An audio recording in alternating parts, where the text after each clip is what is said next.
And first thing that happened to me uh, after I came out to California was back out to California, I should say. I was in Santa Barbara and I met these psychics and mediums there, two ladies. They were both wonderful mediums and psychics, and lovely people, real characters too. So I ran into them, and I would go over there for seances and psychic readings and things. And I was always amazed at what they came up with. Incredible stuff that no one else knew about, relatives and stuff. And we even went one time to a materialization seance down in Gardena, California. Like fog came out from underneath this curtain, rolled out this kind of fog, mysterious looking, and then it went up into a column in front of this plumber guy. He had been a member of the class, and so a voice came out of it, out of this column, and addressed him and said by his name and everything, and then said that he was his dad. And he said, "Can you see me?" And he said, "No, I can't see you. You sound like my dad, but you can't see me. I can't see you, pardon me." And then he said, "Well, don't look so hard. Relax." So he relaxed some more. It was dark in there, except for the red light bulbs. And he said, "Oh, I can start to see you now." So they started talking, and then an arm reached out and flipped all the pencils out of his pocket, pens and pencils out of his shirt pocket. He said, "Well, you're definitely my dad because he used to do that to me all the time." And then as they talked a little bit, everybody could see who it was, what he looked like and everything. And the plumber got real comfortable and said, "Well, I can see you really good now, Dad. It's so good to see you." They had a little conversation, and then he said goodbye, and he went out, and another form came up, and it went to the next person. And they had a discussion and everything. So on, all the way around the room. To my amazement, every person that came to the next person, the forms got stronger and clearer. Well, they were always clear, but they got stronger. By the time they got around to me, I saw this woman coming out of the corner of my eye, and we were spaced kind of far apart, maybe 3, 4 feet, all of us sitting there because there was lots of room in there. And I thought, it's my grandmother, Hilda, my grandmother, Hannaford was her last name. And as soon as I thought that thought, the voice said, "No, I'm not your grandmother." And I was like, oh, kind of embarrassed, read my thoughts. I'm her sister, your great aunt. Your great aunt, I think her name was, I'm trying to think of her name now. But anyway, oh, Martha. Okay. So, Martha. And so she came over. I was amazed,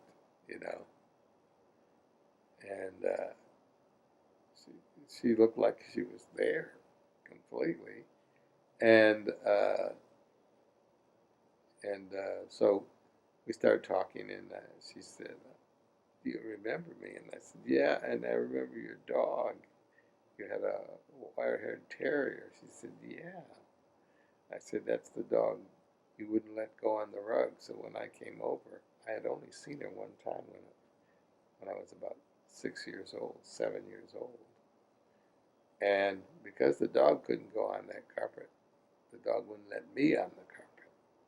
So all the time we were visiting, my grandmother and her sister, I had to sit in a chair off the carpet. And the dog would not, I'd go to get out. Nope, he'd come over to nip me. So anyway, that's how I remembered her. She was very lovely. I remember how nice she was. And then she said, I want to walk with you around the room. We were the last ones. And we're going to sing a hymn together. She must have liked my voice.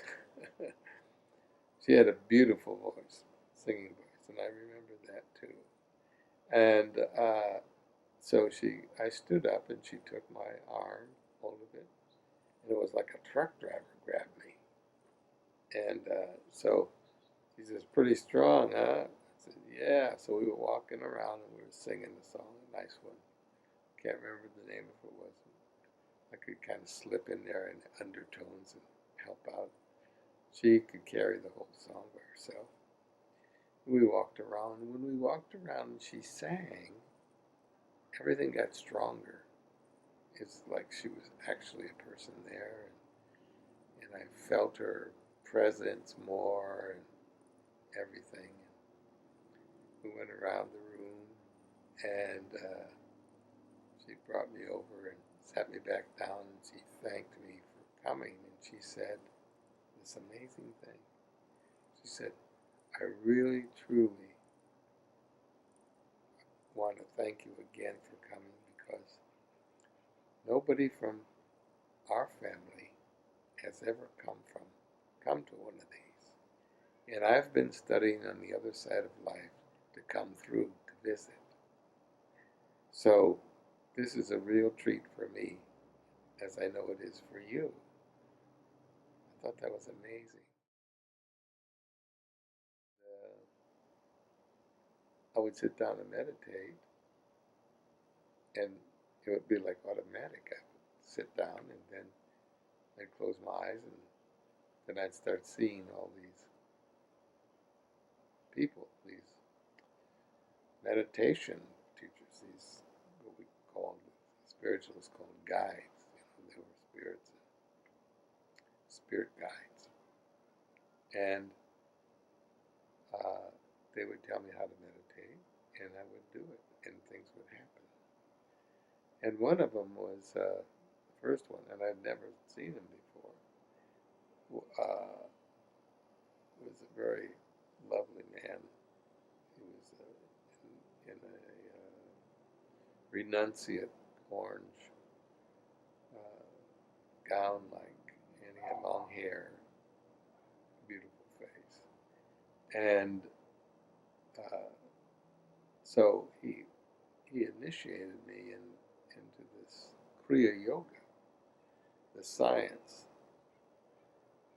of yoga, and he had very strict instructions, and I had to follow them. And there was diet, and there was meditation, and there was postures and exercise, and all these things I had to do. Some of it had to do with fasting and so on. And he said it was Kriya Yoga. And he had some other yogis with him. He had his name was Yogananda. No guru stuff. Now, then I didn't call him guru. He didn't want me to. And he had another kind of Swami there with him. He was older, Sri Yukteswar. He was a trip. He was great. And then there was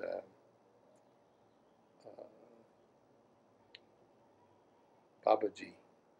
I would go when I would see these people and stuff. These guys, they would be there, and they wouldn't be. They would uh, just was like almost like a picture of them, except that they looked and turned their heads and talked. When they talked, it was like they were talking inside of me.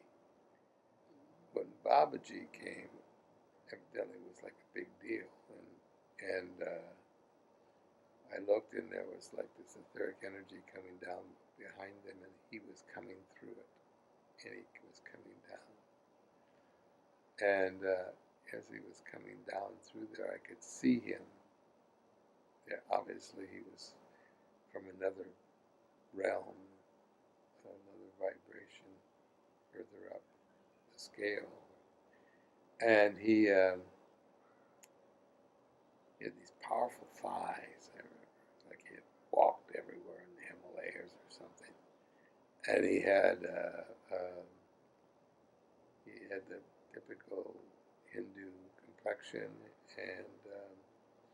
and he had these dark eyes and smudges under him, and he had like copper hair. It was like copper colored. It was kind of odd. He was incredible. Just his appearance. He never said anything. Just the fact that he appeared was enough. And you was probably seeing this drumming that behind me. Well, I also met another guy, Wallace Black Elk, grandfather,